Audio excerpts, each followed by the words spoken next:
ملأ الذين استكبروا من قومه لنخرجنك يا شعيب والذين آمنوا معك من قريتنا أو لتعودن في ملتنا قال أولو كنا كارهين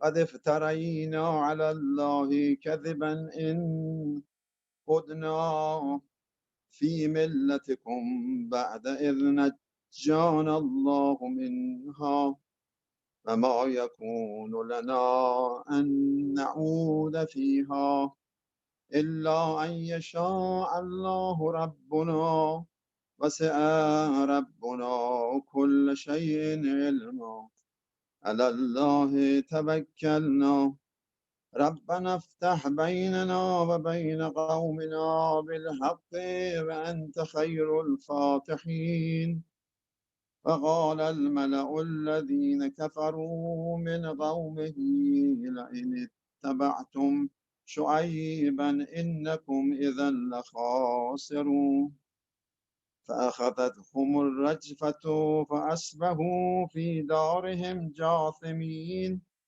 الذين كذبوا شعيبا كأن لم يغنوا فيها الذين كذبوا شعيبا كانوا هم الخاسرين فتولى عنهم وقال يا قوم لقد أبلغتكم رسالات ربي ونصحت لكم فكيف آسى على قوم كافرين فما أرسلنا في قرية من نبي إلا أخذنا أهلها بالبأساء والضراء لعلهم يضرعون ثم بدلنا مكان السيئة الحسنة حتى عفوا وقالوا قد مس آباءنا الضراء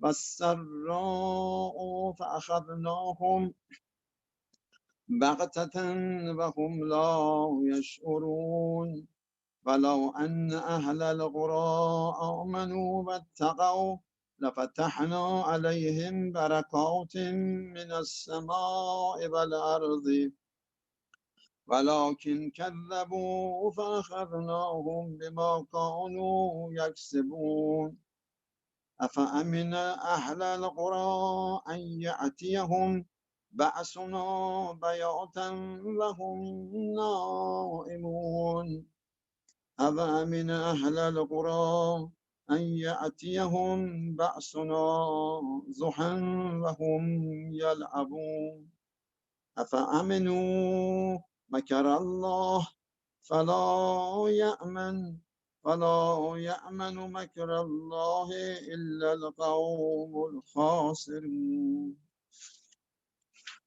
أَوَلَمْ يَهْدِ لِلَّذِينَ يَرِثُونَ الْأَرْضَ مِنْ بَعْدِ أَهْلِهَا أَنْ لَوْ نَشَاءُ أَصَبْنَاهُمْ بِذُنُوبِهِمْ وَنَطْبَعُ عَلَى قُلُوبِهِمْ فَهُمْ لَا يَسْمَعُونَ تِلْكَ الْقُرَى نَقُصُّ عَلَيْكَ مِنْ أَنْبَائِهَا وَلَقَدْ جَاءَتْهُمْ رُسُلُهُم بِالْبَيِّنَاتِ فَمَا كَانُوا لِيُؤْمِنُوا بِمَا كَذَّبُوا مِنْ قَبْلُ كَذَلِكَ يَطْبَعُ اللَّهُ عَلَى قُلُوبِ الْكَافِرِينَ وَمَا وَجَدْنَا لِأَكْثَرِهِم مِّنْ أَهْلٍ وَإِنْ وَجَدْنَا أَكْثَرَهُمْ لَفَاسِقِينَ ثم بعثنا من بعدهم موسى بآياتنا إلى فرعون وملئه فظلموا بها فانظر كيف كان عاقبة المفسدين فقال موسى يا فرعون إني رسول من رب العالمين حقيق على أن لا أقول على الله إلا الحق قد جئتكم ببينة من ربكم فأرسل معي بني إسرائيل. قال إن كنت جئت بآية فأت بها إن كنت من الصادقين. فألقى عصاه فإذا هي ثعبان مبين، فنزع يده فإذا هي بيضاء للناظرين. قال الملأ من قوم فرعون إن هذا لساحر عليم يريد أن يخرجكم من أرضكم فماذا تأمرون. قالوا أرجه وأخاه وأرسل في المدائن حاشرين يأتوك بكل ساحر عليم. وجاء السحرة فرعون قالوا إن لنا لأجرا إن كنا نحن الغالبين. قال نعم وإنكم لمن المقربين. قالوا يا موسى إما أن تلقي وإما أن نكون نحن الملقين. قال ألقوا. فلما ألقوا سهروا أعين الناس واسترهبوهم وجاءوا بسحر عظيم. فأوحينا إلى موسى أن ألق عصاك فإذا هي تلقف ما يأفكون. فبقى الحق وبطل ما كانوا يعملون. فغلبوا هنالك وانقلبوا ساخرين. وألقي السحرة ساجدين قالوا آمنا برب العالمين رب موسى وهارون. قال فرعون آمنتم به قبل أن آذن لكم إن هذا لمكر مكرتموه في المدينة لتخرجوا منها أهلها فسوف تعلمون. لأقطعن أيديكم وأرجلكم من خلاف ثم لأصلبنكم أجمعين. قالوا إنا إلى ربنا منقلبون. فما تنقموا منا إلا أن آمنا بآيات ربنا لما جاءتنا. ربنا أفرغ علينا صبرا وتوفنا مسلمين. فقال الملأ من قوم فرعون أتذر موسى وقومه ليفسدوا في الأرض ويذرك وآلهتك. قال سنقتل أبناءهم فنستحيي نساءهم وإنا فوقهم قاهرون.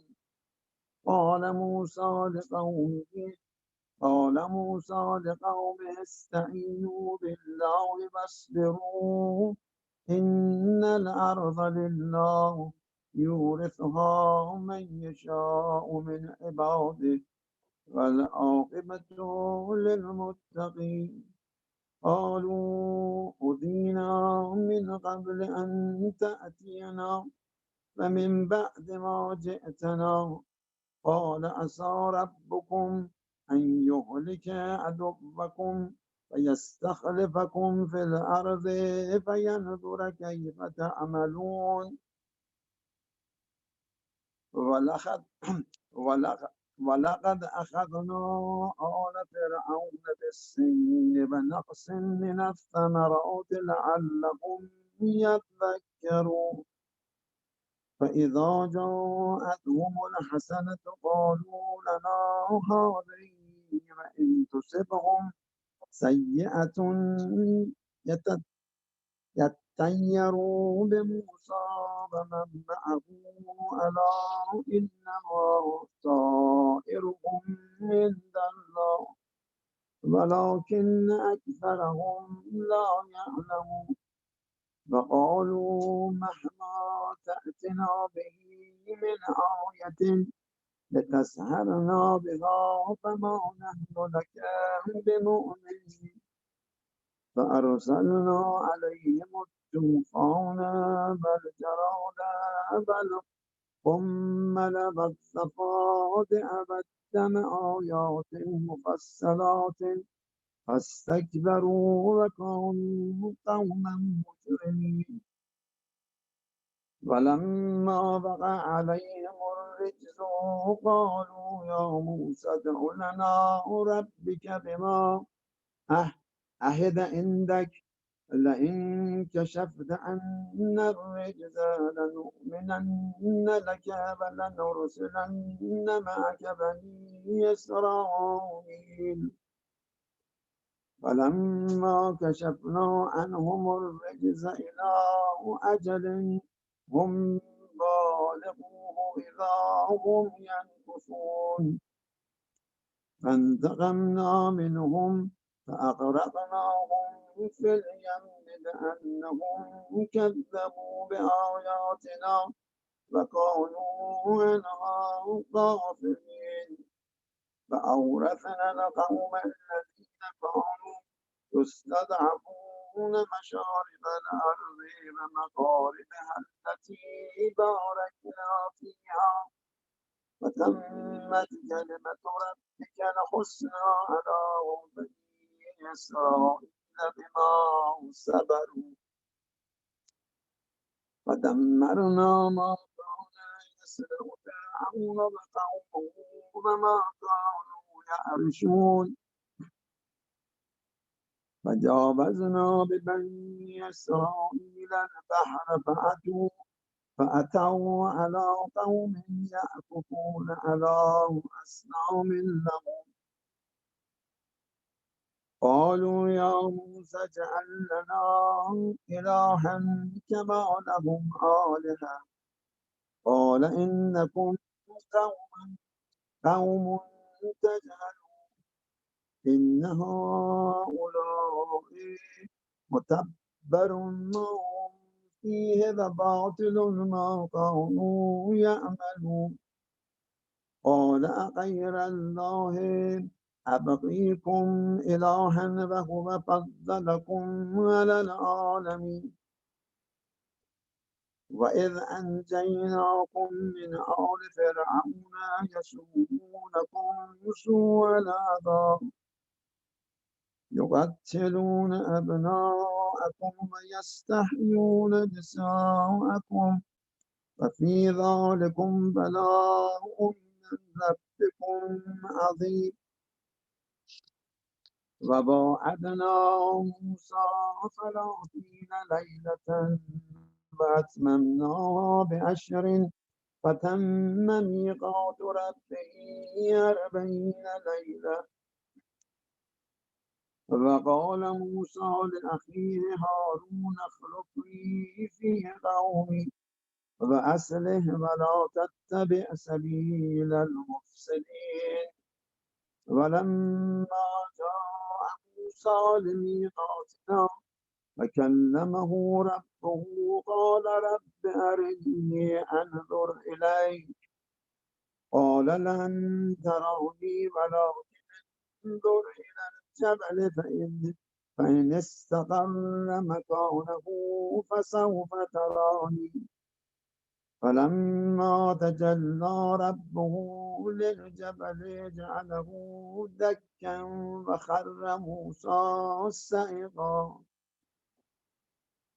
فلما أفاق قال سبحانك تبت إليك فأنا أول المؤمنين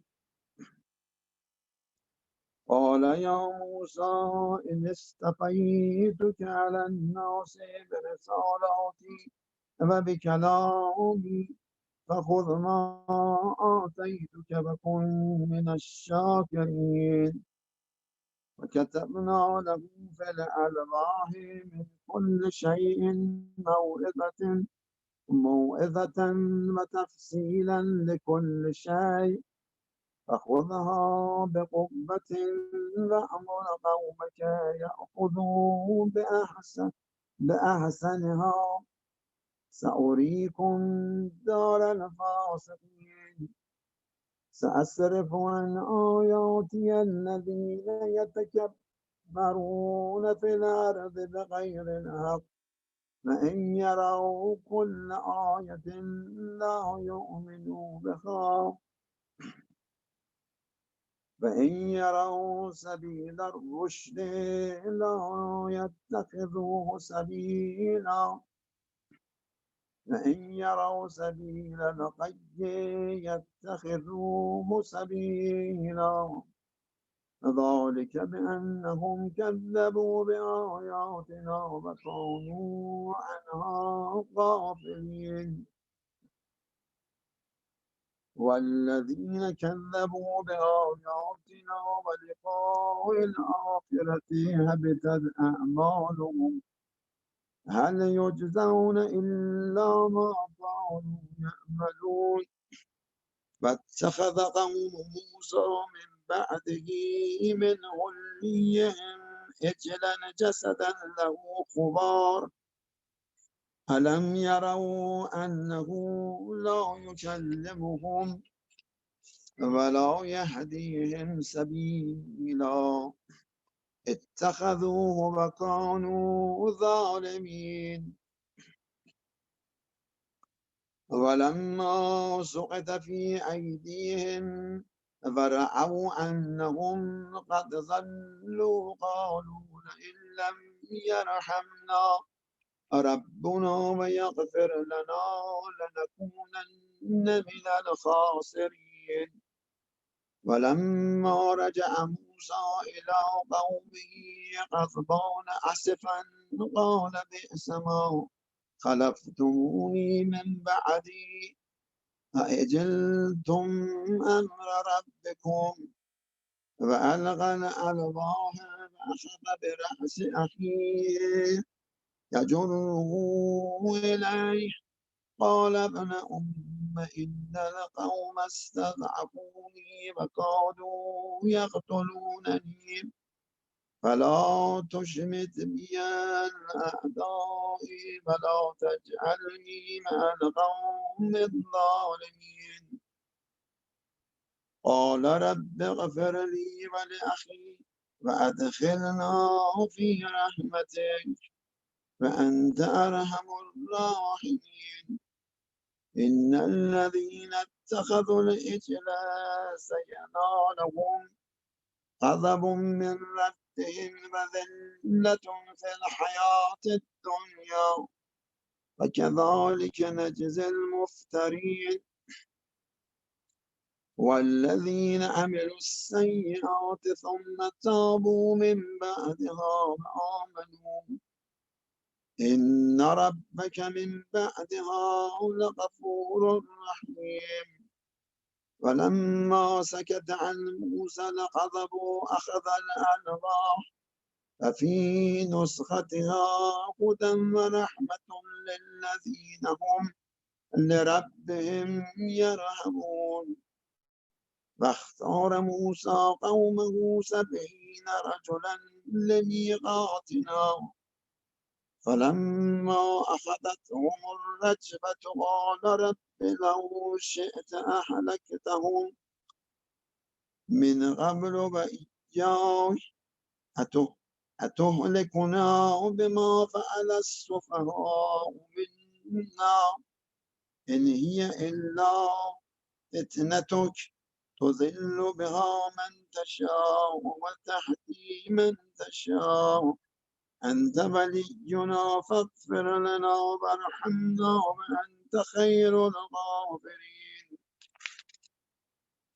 واكتب لنا في هذه الدنيا حسنة وفي الآخرة إنا هدانا إليك قال عذابي أصيب به من أشاء ورحمتي وسعت كل شيء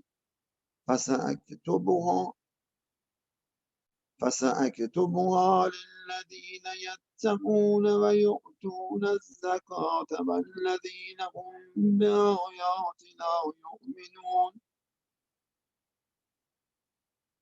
الذين يتبعون الرسل النبي الأمي الذي يجدونه مكتوبا عندهم في التوراة والإنجيل يأمرهم بالمعروف وينهاهم عن المنكر ويحل لهم الطيبات ويحرم عليهم الخبائث ويضع عنهم إسرهم والأغلال التي كانت عليهم فالذين آمنوا به وعزروه ونصروه واتبعوا النور الذي أنزل معه أولئك هم المفلحون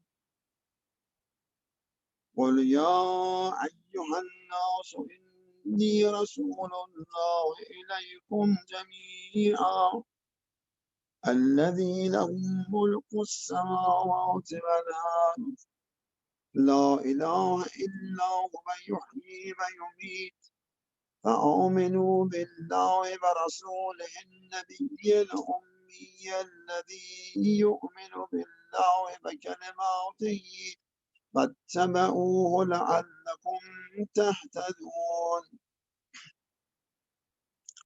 فمن قوم موسى أمة يهدون بالحق وبه يعدلون فقطعناهم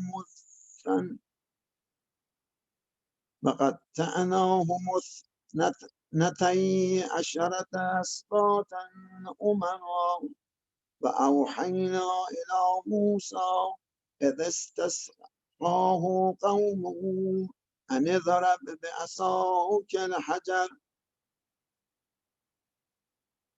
فانبجست منه اثنتا عشرة عينا قد علم كل أناس مشربهم وظللنا عليهم الغمام وأنزلنا عليهم المن والسلوى كلوا من طيبات ما رزقناكم وما ظلمونا ولكن كانوا أنفسهم يظلمون وإذ قيل لهم اسكنوا هذه القرية وكلوا منها حيث شئتم وقولوا حتة وادخلوا الباب سجدا نغفر لكم خطيئاتكم سنزيد المحسنين فبدل الذين ظلموا منهم قولا غير الذي قيل لهم فأرسلنا عليهم رجزا من السماء بما كانوا يظلمون فاسألهم عن القرية التي كانت حاضرة البحر إذ يعدون في السبت إذ تأتيهم هيتانهم يوم سبتهم شرعا ويوم لا يسبتون لا تأتيهم كذلك نبلوهم بما كانوا يفسقون فإذ قالت أمة منهم لم تعظون قوما الله مهلكهم أو مؤذبهم عذابا شديدا قالوا معذرة إلى ربكم ولعلهم يتقون فلما نسوا ما ذكروا به أنجينا الذين ينهون عن السوء وأخذنا الذين ظلموا بعذاب بئيس بما كانوا يفسقون فلما أتوا عما نهوا عنه قلنا لهم كونوا قردة خاسئين. وإذ تأذن ربك ليبعثن عليهم إلى يوم القيامة من يسومهم سوء العذاب إن ربك لسريع العقاب وإنه لغفور رحيم. فقطعناهم في الأرض أمما منهم الصالحون ومنهم دون ذلك فبلوناهم بالحسنات والسيئات لعلهم يرجعون. فخلف من بعدهم خلف ورثوا الكتاب يأخذون عرض هذا الأدنى ويقولون سيغفر لنا فإن يأتهم عرض مثله يأخذوه ألم يؤخذ عليهم ميثاق الكتاب أن لا يقولوا على الله إلا الحق ودرسوا ما فيه والدار الآخرة خير للذين يتقون أفلا تعقلون. والذين يمسكون بالكتاب وأقاموا الصلاة إنا لا نضيع أجر المصلحين.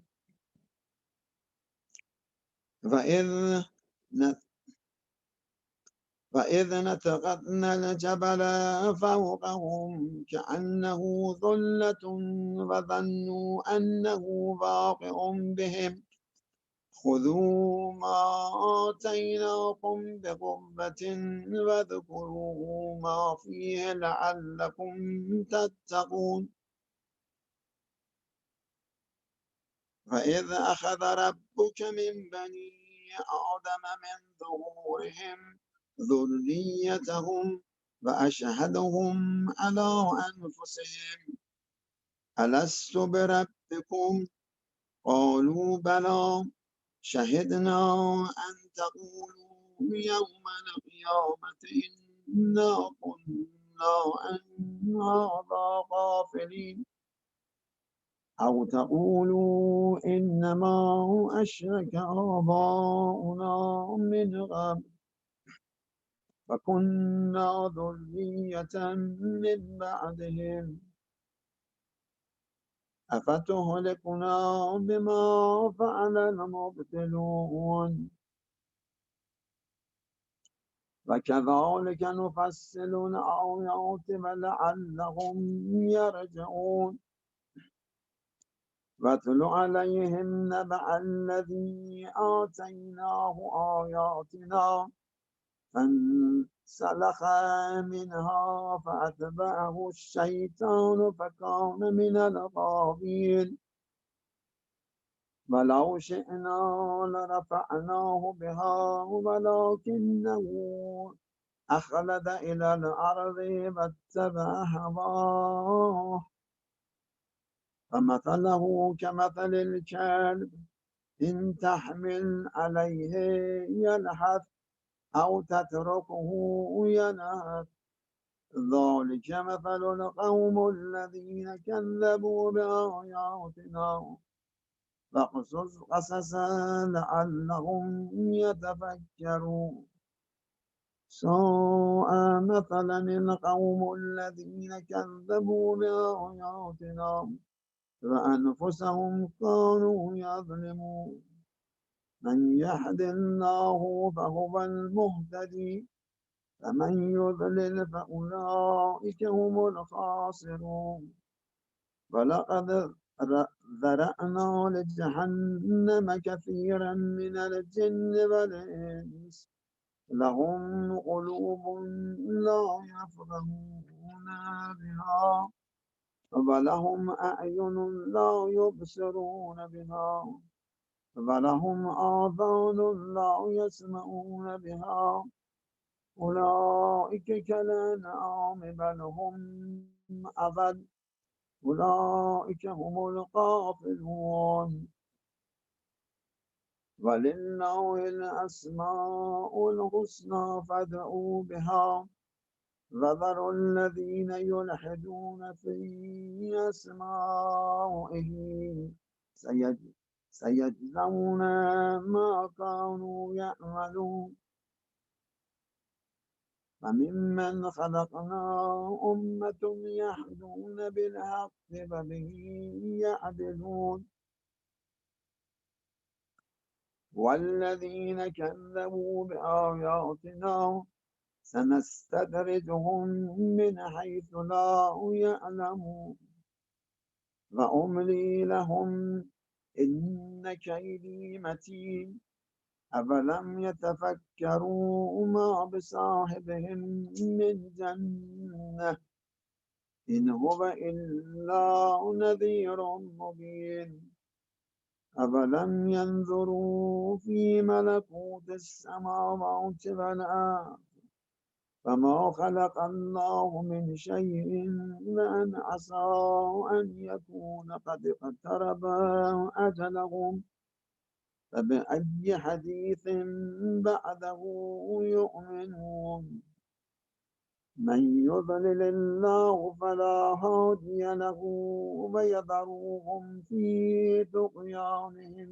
يعمهون يسألونك عن الساعة أيان مرساها قل إنما علمه عند ربي لا يجليها لوقتها إلا هو ثقلت في السماوات والأرض لا يأتيكم إلا بغتة يسألونك كأنك حفي عنها قل إنما علمها عند الله ولكن أكثر الناس لا يعلمون قل لا أملك لنفسي نفعا ولا ضرا إلا ما شاء الله ولو كنت أعلم الغيب لاستكثرت من الخير فما مسني السوء إن أنا إلا نذير وبشير لقوم يؤمنون هو الذي خلقكم من نفس واحدة وجعل منها زوجها ليسكن إليها فلما تغشاها حملت حملا خفيفا فمرت به فلما أثقلت دعوا دعوا الله ربهما لئن آتينا صالحا لنكون. Yes. Okay, I see. Yeah.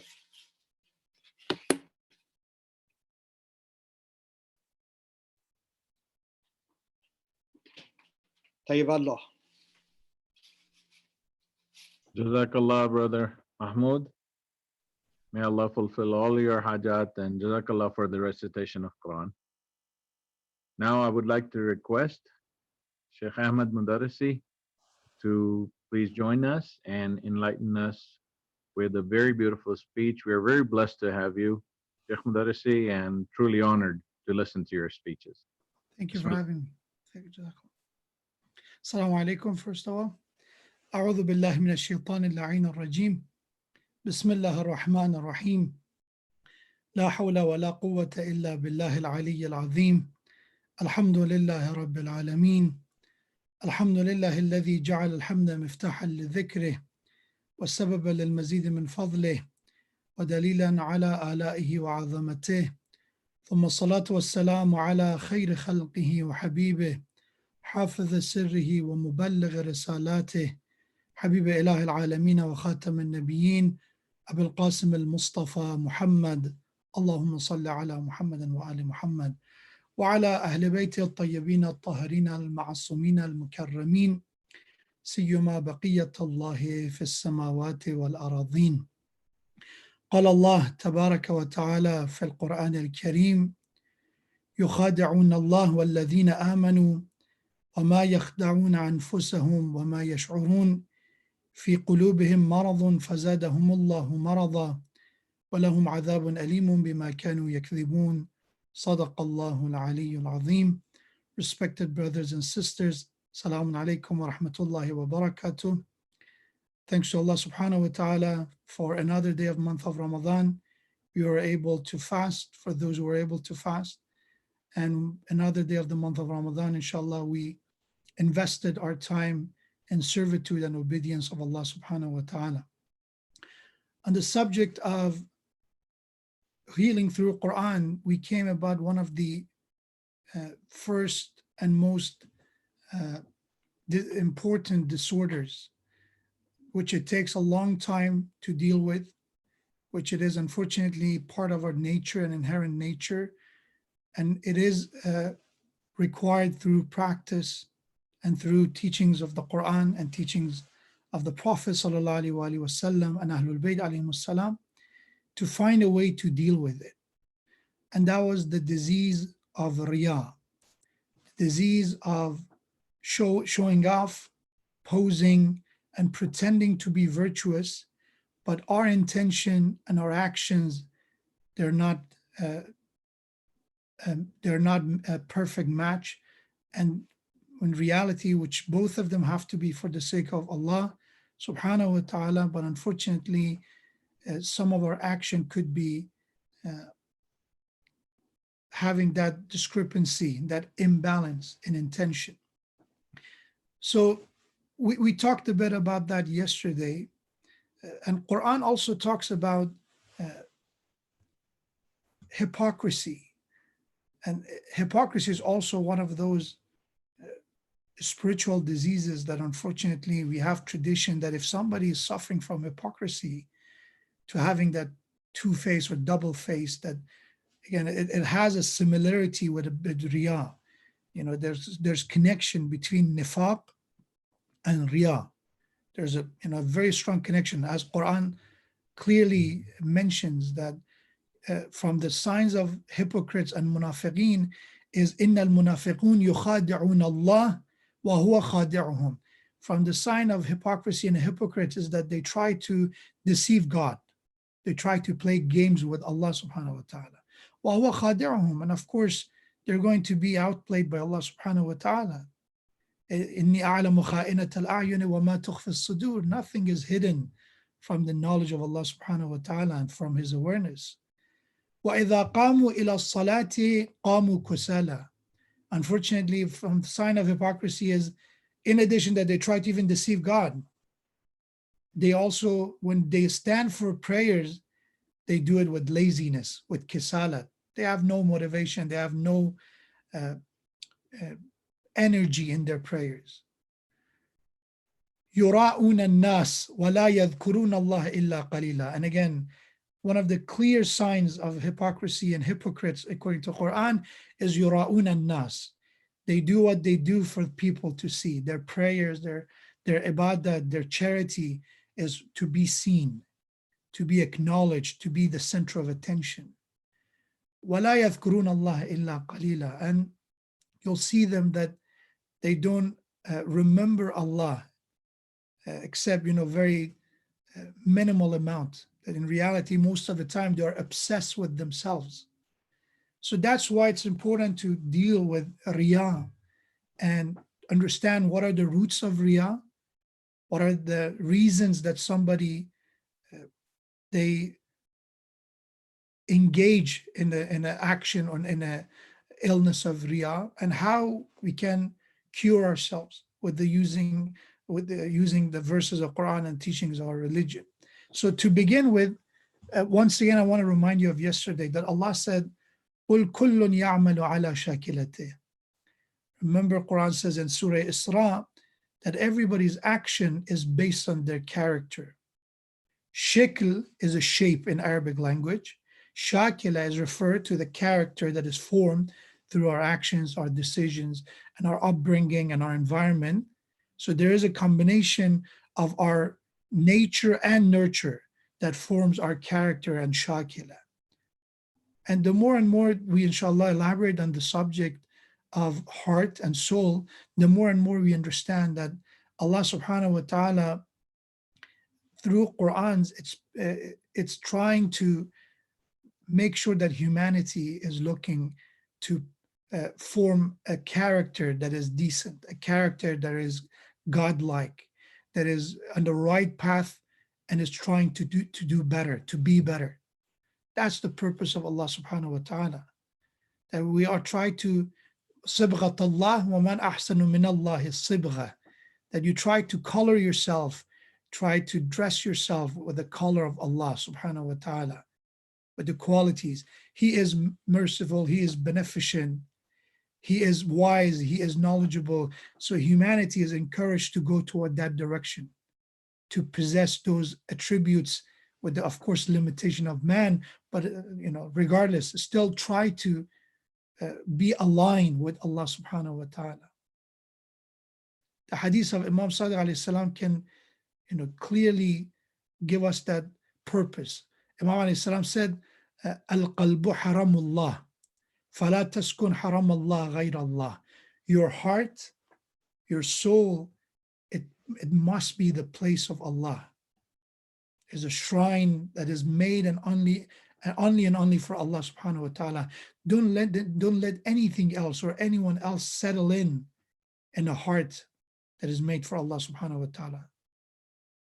So how we can go about riyah, posing, pretending, faking. Again, the words could be translated as so many words, but the word yura'un, riyah, is come from ru'ya, is somebody to be seen, that people do it for the sake of attention, for the sake of acknowledgement, for the sake of recognition. If somebody do it for the sake of Allah subhanahu wa ta'ala, that's one thing. That if somebody always, they consider themselves to be witnessed by Allah subhanahu wa ta'ala, as the hadith of Imam Ali alayhi salam said, be careful, because in the day of judgment, the judge and the witness is the same, which is Allah subhanahu wa ta'ala.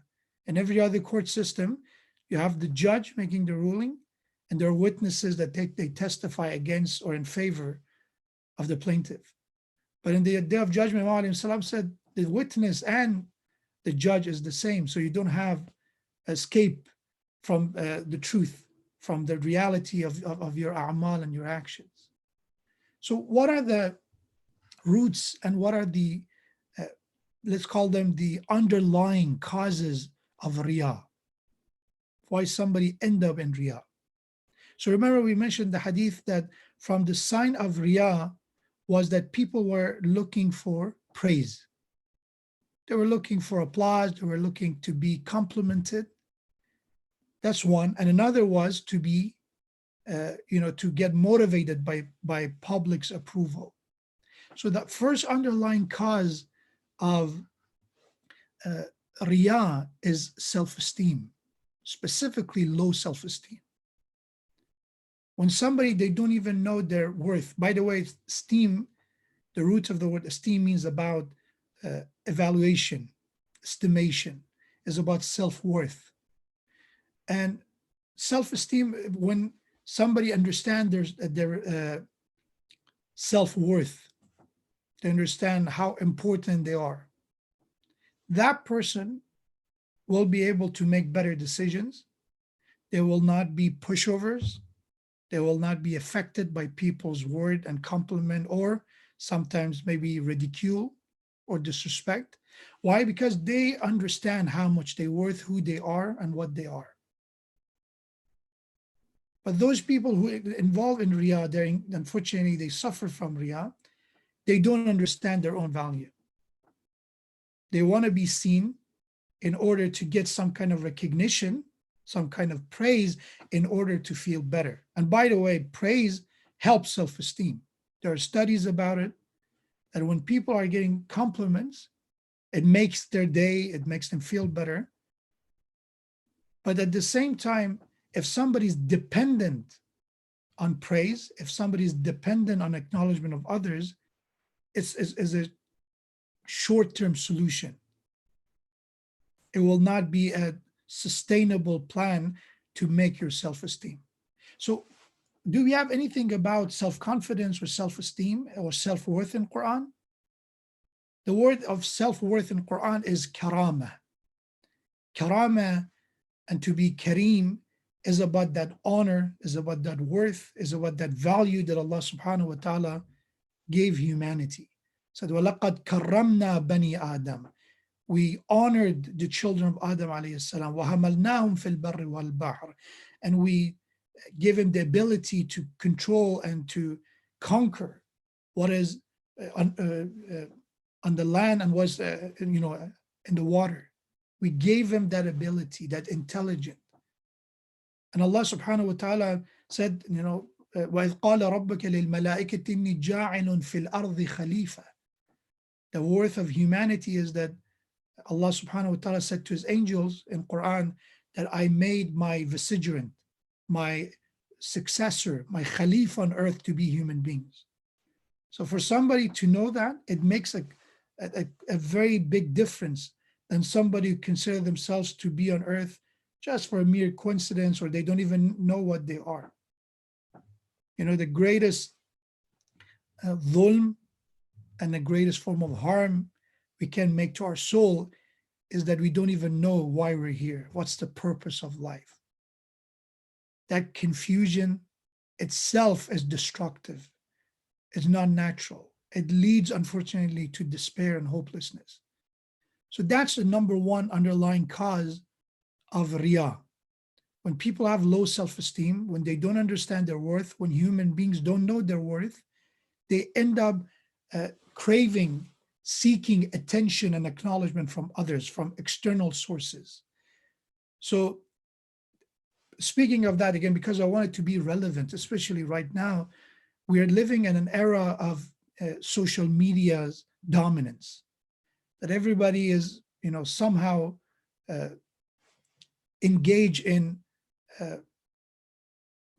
some form of online interaction, online presence, posting, photos on Instagram or Facebook or Snapchat or TikTok, by the way, that a lot of youth and children are dealing with that now. And if you ask them, a lot of these people are asking to be seen. It's interesting that I remember, because, we have online and we have a YouTube channel in our center, in our community. And on a Saturday school, an Islamic school, people were asking, how many people actually watch the channel, or how many likes our channels get? Or Sheikh, what was the biggest crowd you spoke for? Which are the questions about, it's important to them to be seen, to be famous. And even we have, some kind of this celebrity culture is coming even to our religious circles, to admire certain individuals, to make them celebrities and feel like celebrities. So how we deal with it, that I've seen our children, they're moving, in rhythmic way during the class to make a video, to mimic a video, to follow a certain famous person, just to be seen. Because in the time we live in, unfortunately, social media is considered to be a source of acknowledgement. If somebody gets likes, if somebody gets views, if somebody gets followers, that means this person is valuable. It's worthy of our attention. The content is not as important as you think. That's why, people, they follow celebrities regardless of what kind of, content they put out there, because they are famous, because they are, their presence is acknowledged. So that's why social media could play a very addictive and destructive role. Because right now, when somebody have Instagram, but at the same time, there is something called Finsta, fake Instagram, that you don't give your real Instagram to people. You have a fake one and then you have a real one. You have all these new phenomena in a cyber space and in a social media that somehow they are creating a lot of mental dysfunctions in our lives. We have cyberbullying. We have people who commit suicide, unfortunately, for how they were treated on that platform. Why? Because that they did not receive the recognition, the praise they were looking for. So what we can say for sure, Islamically, we have to look for our self-worth from within. You know, the word even self-esteem come from the self-evaluation, self-estimation is about self. The word self is in it, that how we have that, you know, sense of evaluating ourselves. So we have the tradition of Ahlul Bayt alayhimus salam, how clearly it follows this structure, you know, the structure of understanding that if somebody is following the teachings of Ahlul Bayt, they understand that how much self-worth and self-recognition has been described in the teachings of Ahlul Bayt alayhimus salam. So the hadith is this, that Imam alayhi salam describes how somebody can easily misunderstand and confuse themselves when they're seeking answers from the wrong source. So the hadith is this, that Imam alayhi salam said, if somebody know their worth and their own value, then they will control their desires. They will make their desires to be in line. And Imam alayhi salam said, even if there was no Sharia, there was no religion, no rituals, no rulings regarding how to live, still an aqil, an intellect, intellectual human beings, a wise person, still would have done these rituals. For example, drinking. Even if it was no religion, even if it was no rituals and Sharia and that concept, a wise and intellectual will stay away from intoxication, from exchanging their control over their words and action with being, high or lost for a second or for a while.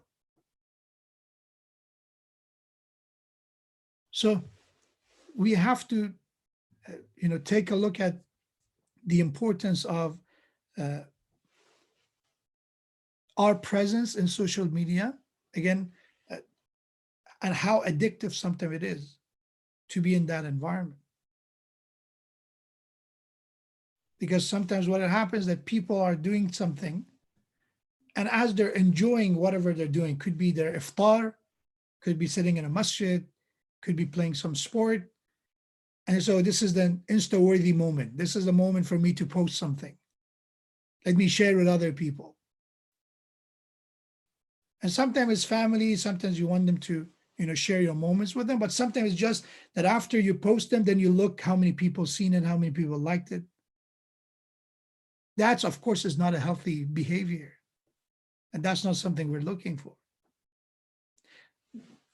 There is a study done in Cornell University about how people are seeking, as I said, some kind of boost in their self-esteem through social media by posting things and then looking for some kind of reaction and some kind of praise and some kind of compliment. And the study was to see that, first of all, the study said that usually the boost of self-esteem are short-term. They're not long-lasting because the person is so dependent on getting some kind of impact from that kind of reaction or that kind of interaction with people in social media and on the internet. The next day or days later, when they don't see what they want or they see the less, it again start to reduce their self-esteem. It negatively affects their self-esteem. But those that it doesn't matter to them what they post, if they're liked or viewed or not, for them is not a factor for their self-esteem. It's not. If people seen it or not, liked it or not, it makes no difference. But in the study again done in Cornell University, the study says that who are those people that they don't get their self-esteem, or their self-esteem is not affected by social media. In this case, especially they've done this on a 100 student Cornell University, and about thousands of Facebook users from around the country. But then after they differentiate people, they have questionnaire to asking which one of them was feeling that they feel better or maybe more appreciated, much better about themselves. The self-esteem was kind of improved. And there were people who were indifferent. They were not affected by social media. So what's the difference between them? And they figure out that those individuals that they have what they call purpose in life. Those who have a purpose in life, they were not affected by social media, and their self-esteem was not affected by that. That they had that self-esteem and a high level of self-esteem to begin with before even being engaged in social media. So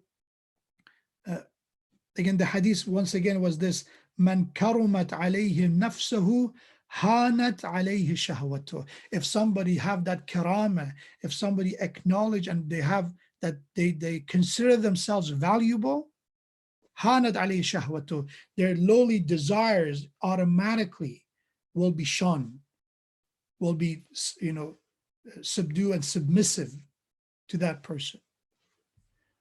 So, and what we mean that those people who had a purpose in this study, they were able to show high level of self-esteem and not being affected by social media. That they said that this purpose was an ongoing motivation that is self-directed, is oriented toward the future, and is beneficial to others. That kind of a purpose. If anybody purpose, that could be different among these participants, but if they had this purpose in life, it showed that how it increased and boosted their self-esteem, that they had a strong self-esteem. And look at the beauty of Quran. When we talk about sincerity, we're talking about reliance on Allah subhanahu wa ta'ala. That's the purpose. قُلْ إِنَّ صَلَاتِي وَنُسُكِي وَمَحْيَايَ وَمَمَاتِي لِلَّهِ رَبِّ الْعَالَمِينَ. It's mustahab to be recited prior to prayers.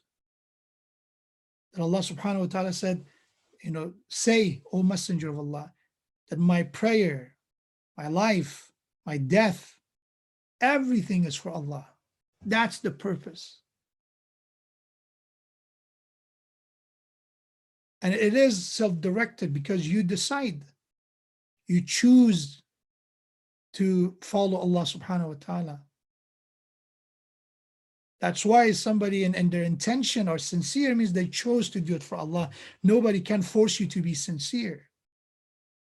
It should be by choice. When Amir al-Mu'minin Ali alayhi salam is sitting on the chest of Amr ibn Abdawan, in one of the greatest, moral lesson for us, Imam alayhi salam stands up and walks around the battle. When he's asked what happened, Imam alayhi salam said, he spat on my face. And I didn't want to let my anger or anything beside Allah subhanahu wa ta'ala to involve me in my combat, in my battle. That I do it for the sake of Allah. I'm here for the sake of Allah, not to, settle scores or for revenge. That's what the purpose is a purpose that is toward the future. Because Quran said, لِكَيْ لَا تَأْسُوا عَلَى مَا فَاتَكُمْ وَلَا تَفْرَحُوا بِمَا آتَاكُمْ, right? That ultimately is about the mu'min's perspective, is that you should not regret what has been in the past, what you lost. And don't be overjoyed by what you gain. That's what it is. To focus is about future. You learn from the past, but you don't live in the past. You're not stuck in the past. And of course, the last point was beneficial to others. I'm asking you, the person who's doing riyah, the person who's showing off, do you really care for people and benefiting people or benefiting themselves? They're seeking something. So this is studied, truly when I was reading it, is a perfect match to the concept of sincerity and riyah in Islam. That if somebody is seeking praise, they're seeking acknowledgement, attention, especially when it affects them, that if they get it, they feel happy, and if they don't get it, they feel down. That this unhealthy dependency and contingency, it's not going to spiritually and mentally help us. Rather, sincerity, as Imam alayhi salam beautifully said, he said, فِي الْإِخْلَاصِ يَكُونُ الْخَلَاصِ. Imam Ali alayhi salam said, if you're looking for freedom, khalas, to be free, to be untied and unchained, sincerity is the key. Look how beautiful everything connects. Because the one who's is a mura'i, is showing off, is posing, that they are enchained, that they are, as it's a contingent, their happiness, their joy, their self-worth, their self-esteem is dependent on other people. So they are dependent on them. They are chains with them. But the one who do it for Allah, they're free from any of that. That's why for Abu Abdullah Hussein alayhi salam, doesn't matter how many people stands against you. Not in a sense that Imam has tried to guide as many he can because he's Hujjatullah, he cares for people, but it makes no difference in his performance. كم من فئة قليلة غلبت فئة كثيرة بإذن الله. That you can easily see the minorities that they represent the truth, so the numbers is not always in favor. So that's number one, underlying cause of riyah. Seeking attention to boost our self-esteem. And as I said, this is not a sustainable, this is not the long-term solution to make confidence, because ultimately people's behavior, people's reaction is not constant. So it's important to look within, and from within understand our karama, our self-worth. And with that, inshallah, understand that our purpose, if it's Allah, if we have that purpose, we find the confidence. Ali alayhi salam in his battle, his armor has no back. Why? It's like, I don't turn my back to enemy. I move forward. That should be the mentality of a mu'min, that your self-worth and self-confidence. And you may say, we have to be reliant on Allah. Why we have to count on ourselves? Remember, Quran said that you are not independent, but at the same time, we gave you the means and faculties. So we should not say, self-confidence is not an Islamic concept. Self-esteem is not an Islamic concept. We have to be dependent on Allah. We are. But Allah provided us the means to do that. That's why Quran said, إِنَّ اللَّهَ لَا يُغَيِّرُ مَا بِقَوْمٍ حَتَّى يُغَيِّرُ مَا بِأَنفُسِهِمْ. If you're looking for a change in a society, in the world, you have to start to change yourself. I gave you the means. You cannot just sit down and do nothing. لَيْسَ لِلْإِنسَانِ إِلَّا مَا سَعَى. It's a clear message of Allah. There is nothing for human beings except what they try for, what they struggle for. So there is a reliance on self, not independent. Of course, everything we have is from Allah and for Him. That's the purpose. But we should not wait to always, the problem has to be solved in our hand that Allah provided with us, for us. We don't have the hand, that we don't have anything from ourselves. He gave us what we need. All we have to do is take action. So that's number one. And when we talk about self-esteem, we have to find it from within. Remember the karama, remember the self-worth of human being. And also at the same time, we see that Quran says you have to fight and at the same time stay away from what can hurt your self-worth. Yourself and your self-esteem and self-worth and karama has to be maintained, and other people's karama and dignity has to be maintained as well. That's why Quran said, وَيْلٌ لِكُلِّ هُمَزَةٍ لُمَزَةٍ. The word wail, woe, as this is a harsh warning in tone of Allah with certain people. It's not that many times in Quran. One of them was for those people who pray, but they are showing off in their prayers, they are lazy in their prayers. Another one is here. Said, وَيْلٌ لِكُلِّ هُمَزَةٍ لُمَزَةٍ. Woe upon those who ridicule people, mock people, make fun of people. That could be verbally, humazatin, lumaza, means a verbal ridicule or mock, or it could be even gestures, pointing at them, pointing fingers, face gesture, facial gestures. Woe upon them. Why? Because they are undermining somebody's dignity and integrity. And Quran also said, يا أيها الذين آمنوا لا تتخذوا الذين دينكم لا تتخذوا الذين دينكم هزوا ولعبا من الذين أوتوا الكتاب من قبلكم والكفار أولياء. So Allah said, stay away from some kind of people as friends. Who are they? The people that they take your faith, they take your belief as a ridicule, as a play. They make fun of it because it affects your self-esteem. If I'm always surrounded by people who make fun of my belief, if I wear hijab, they make fun of me. If I pray, they make fun of me. If I fast, they make fun of me. It could be so-called Muslims who are not religious, or it could be non-Muslim, doesn't matter. Somebody who don't respect your faith and aqidah, it's affecting your character. Eventually you see that you're hiding yourself, or you're starting wearing your hijab differently, or you hide your prayers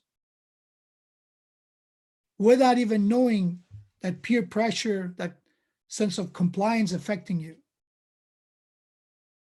So we have to protect our self-worth, our karama. That's why Sayyid Shahid alayhi salam said, Hayyad minna dhilla. Hussein alayhi salam, and humiliation, that's not going to happen. That's the izzah, that's the dignity, that's the honor we're looking for. So riyah comes from low self-esteem. We have to, inshallah, increase and boost our self-esteem with having a purpose. Remember, even according to the purpose is Allah. When you make that clear, inshallah, the self-esteem, the confidence will come with it. That's one. The second one, which again, it's important also, it goes back to the way we surround ourselves. Some of the reason for riyah, it goes back to sometimes because of the nurture, not the nature. Means unfortunately, we taught to do riyah. Not directly, maybe indirectly. That we have to know in our communities, in our masajid, it's fine to have celebrations. It's good to encourage people, mention names and all that. But at the same time, we have to remember that to be anonymous, it doesn't mean that that person has no productivity. That when we remember people in our communities, that some of them are in the picture, some of them are remembered, but there are members that they do work, but their names, they don't want their names to be mentioned. So let's not push that idea in our communities, that only respect and honor those who are famous and they are in the eyes of people. Remember that and mention. Even within families, we have to teach our children their self-worth.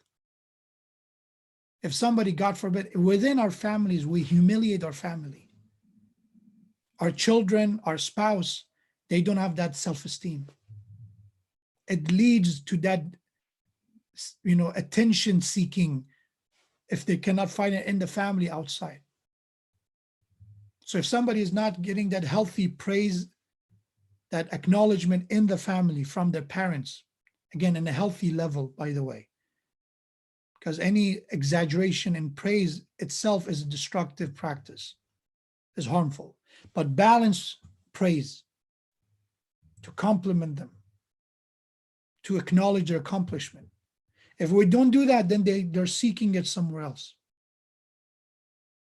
Ahlul Bid'ah alayhimus salam, in their life, that's what they've done. Amir al-Mu'min, whenever he was sitting with Prophet, he used to speak about Fatima Zahra salamullah alayha. So, Ya Rasulullah, Fatima salamullah alayha, she's always working. She does this, and Imam alayhi salam used to list what Fatima Zahra is doing for the family, the sacrifices she makes. Or Rasulullah sallallahu alayhi wa sallam, we are approaching the anniversary of the departure of Hazrat Khadija salamullah alayha. We have that Rasulullah had that special place for Khadija, which made some people to be jealous. And even eventually they said to Rasulullah that why you honor Khadija so much. You have a special place for her. And Rasulullah acknowledged, said, nobody can become like Khadija. Because before I was a messenger of God, she stood by my side. She supported me. When I had no followers, she stood beside me. And she followed the truth, and she gave in the way of Allah. This is the acknowledgement. When it comes to our own action, we have to conceal them. Our own actions, we have to try to be sincere and not look for attention or acknowledgement or praise. But when it comes to other people, healthy level of acknowledgement is necessary. Because if we don't do, and we always talk about the harm and the ghibah and backstabbing and backbiting, the society thinks that God forbid, everybody's so bad and evil. There is no good. That all we talk about the marriages is the problems and challenges, let's call them challenges that you have in marriage. Single people will think this is it, this is all it is. All it is just a headache. Sometimes we have to acknowledge our husband's hard work, our children's work has to be acknowledged. Give them that healthy attention in the household so they don't seek it somewhere else. In the tarbiyah, we have to, inshallah, teach our children sincerity. We teach them the importance of, that they have to know their own self-worth and value. That the relationship between self-worth and Allah subhanahu wa ta'ala in this case is that the more you serve Allah, the higher will be your value. It's like, in college, that when they get that tenureship, that the longer they serve, they have that, possibility of getting that position. With Allah subhanahu wa ta'ala, the more sincere you are, the longer you serve, the higher and value and self-worth you have. So that was the underlying cause. The underlying cause of riyah, pretending, showing off, was, as I said, seeking attention, acknowledgement, and praise, and to be seen. We talked about social media, and we talked about the solution. My brothers and sisters, please, as an advice, as brotherly advice, I can tell you, I think we need to take a step back with our social media usage. Allah knows it's not a wajib, it's not a requirement for us to post every day. It's not a requirement. And, when we become dependent on this, before what kind of impacts it makes on other people's lives, what kind of, it is going to alter our personality. So I'm going to, inshallah, finish with a hadith from the Rasulullah sallallahu alaihi wasallam. That if, inshallah, in month of Ramadan, in addition that we are looking for, using Quran as a source of healing and remedy, we're also looking for forgiveness. The doors of Allah's mercy is always open, but in Ramadan, it's a great sale. It's very easy to earn forgiveness of Allah in Ramadan compared with the rest of the year. So in this month, let's inshallah take advantage of asking Allah for forgiveness, for maghfirah. And riyah, it's something that we have ulama and scholars. They said it took them years. One of the ulama said it took him 25 years to eventually resolve the issue of riyah.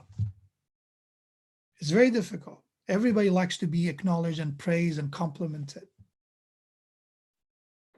But at the same time, that makes you to change your values and principles, because as you see, with the applause goes high and down,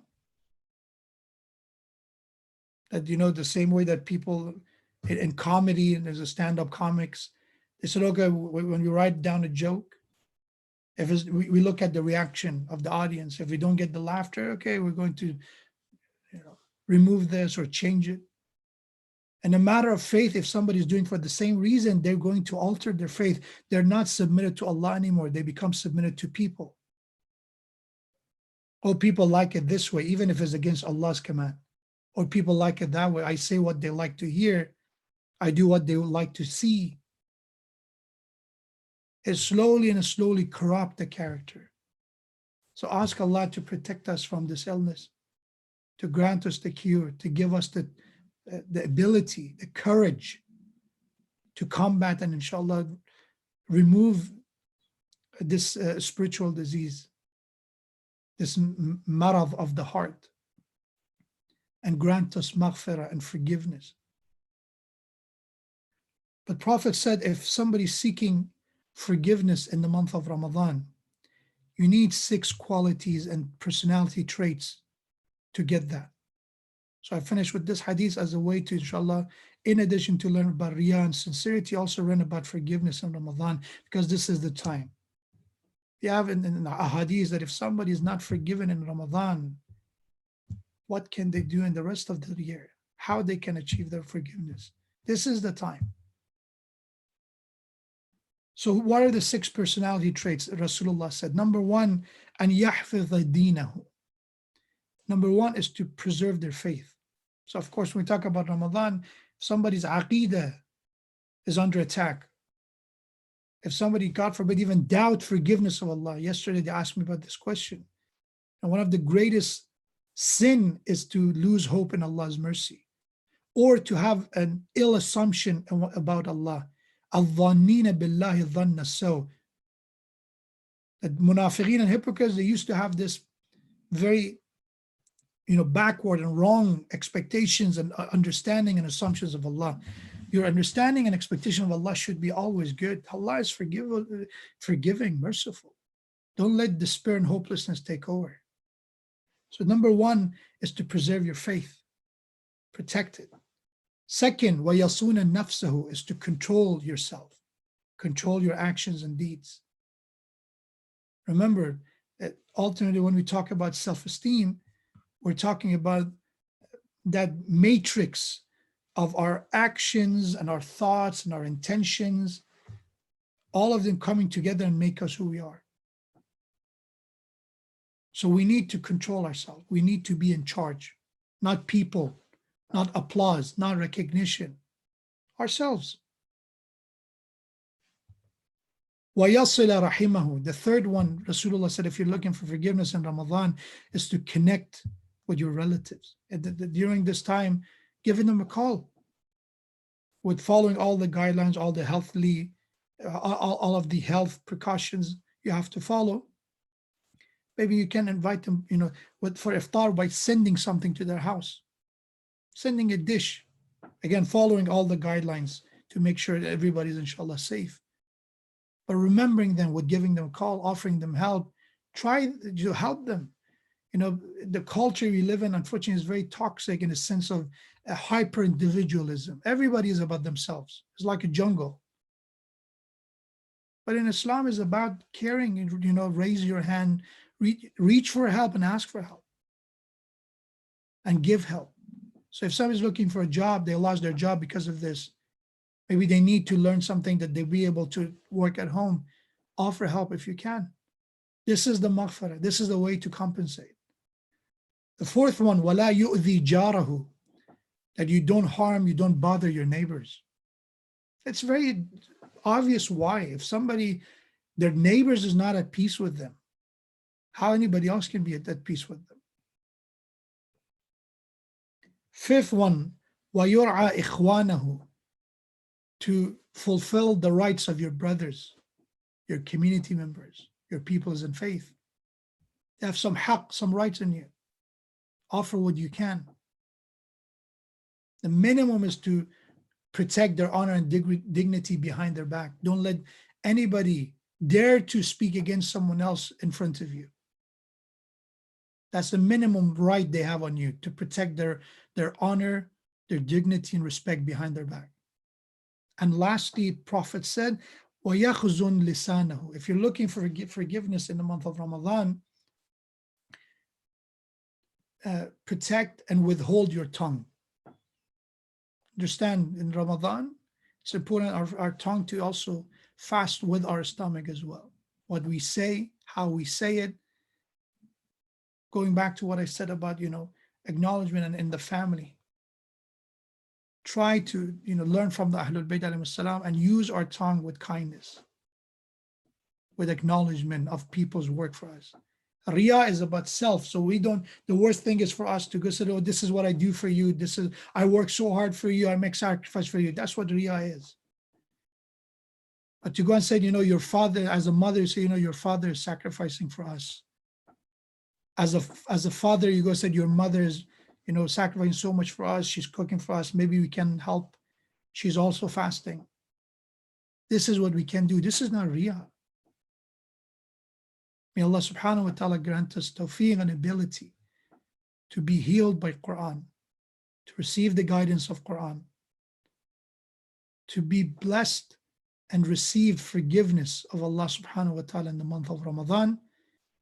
And may Allah subhanahu wa ta'ala hasten in the return of Imam of our time, Imam Sahib al-Asr wal-Zaman, inshallah. Wassalamu alaikum wa rahmatullahi wa barakatuh. Thank you so much, Sheikh Mudaris, for a fantastic, fantastic lecture. You have truly blessed us with a lot of fantastic knowledge. Jazakallah khair.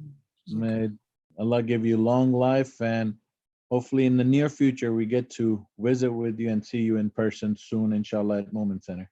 Inshallah, tawfiq. May Allah inshallah protect you, your family, and every member of our community, inshallah. Jazakallah khair. Right, yeah, man. That concludes our Ramadan speech for tonight by Sheikh Mudaris. And inshallah, we will have a series of 2 online workshops by Sheikh Amin Rastani, inshallah, starting tonight, on examining the etiquettes of fasting in the hadith of Ahl Bayt alayhi salam. The first workshop will inshallah start at 10 p.m. tonight. Please log into our YouTube channel, or you can come online at momin.org, and we would be more than happy to accept questions. You can post your questions on the YouTube live chat. Inshallah, the workshop programming will start at 10 p.m.